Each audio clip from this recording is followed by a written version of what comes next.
올해는 특히 어떤 자기 주체적으로 식사랑 관련해서 실천을 하는 방향에 대해서도 좀 얘기를 많이 했었던 것 같고, 그리고 좀 식사가 뭐 비건이나 어떤 한 방향으로 조금 귀결되는 실천들이 얘기가 되기 마련인데, 식사의 어떤 범주 안에서 각자가 할 수 있는 다양한 실천이 무엇인가에 대한 얘기들도 좀 담고자 했던 것 같아요. 작년에는 조금 더 그 식사 실천이나 기후위기에 대해서 좀 경험하신 분들이 저희와 함께 했다면, 올해는 좀 그런 기후위기에 대한 경험이 적거나 그런 감수성을 뭔가 좀 이제부터 좀 알아가고 싶은 어떤 참여자들을 만나고 싶었다 하는 욕구가 되게 강했던 것 같습니다.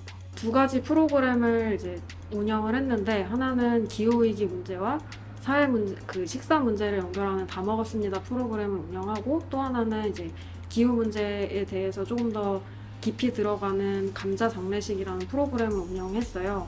그래서 좀 기억에 남는 것은, 감자 장례식에서 사람들이 낭독극 형식으로 미래의 상황을 경험해보는 프로그램이 있었는데요.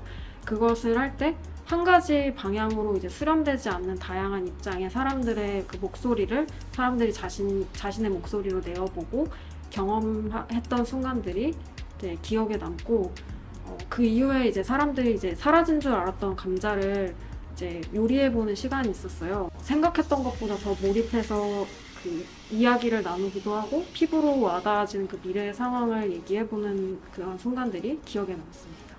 참여자들이 이상하게 생각할 수 있는 부분이 있었다고 저는 생각을 하거든요.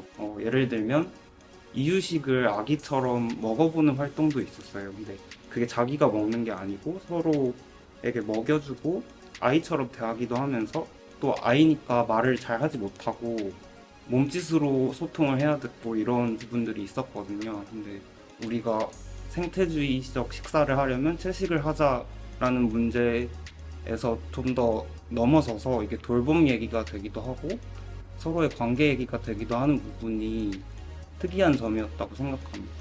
호기심과 관심을 불러일으켜야 된다가 가장 중요한 것 같습니다. 참여자의 동기부여가 굉장히 중요한 것 같고, 이 개인적인 것이 사회적인 것이다라는 어떤 그런 말에서 오듯이, 이 참여자의 어떤 개인의 어떤 이야기가 이 사회적인 어떤 이슈와 어떻게 연결되어 있는지를 잘 고민을 하는 게 중요하지 않을까 싶습니다. 사회적 이슈를 다룰 때는 사회적 문제가 있고, 거기 문제에 대한 사람들의 입장이 있다고 생각을 해요.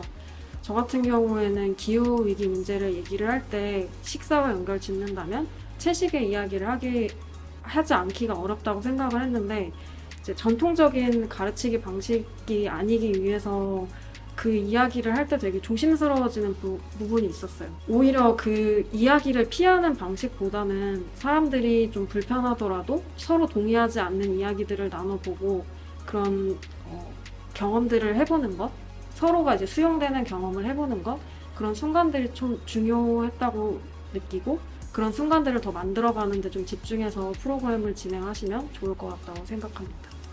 식사와 관련된 이야기, 우리 삶과 굉장히 밀접한 어떤 기후, 환경 이런 관련한 이야기라서 되게 곳곳에서 저희 프로그램을 기억할 수 있는 이 소재거리가 되게 많더라고요. 그래서 만약에 식사하실 때도 맞아, 내가 이렇게 그 프로그램에서 이렇게 먹기로 했지, 혹은 내가 이런 거를 만져봤었지, 뭐 이렇게 한 번씩 꺼내보면서 그때 감각을 좀 불러일으키고, 또 그 감자 장례식에서 기후위기에 대해서 생각했던 것들이 내가 막 다짐하고 생각했던 것들이 지금도 잘 이루어지고 있나를 기후위기를 경험하면서, 그냥 우리 일상이랑 너무 밀접해 있으니까 그 경험하면서 계속해서 꺼내볼 수 있는 그런 프로그램이었으면 좋겠다는 생각이 들었습니다.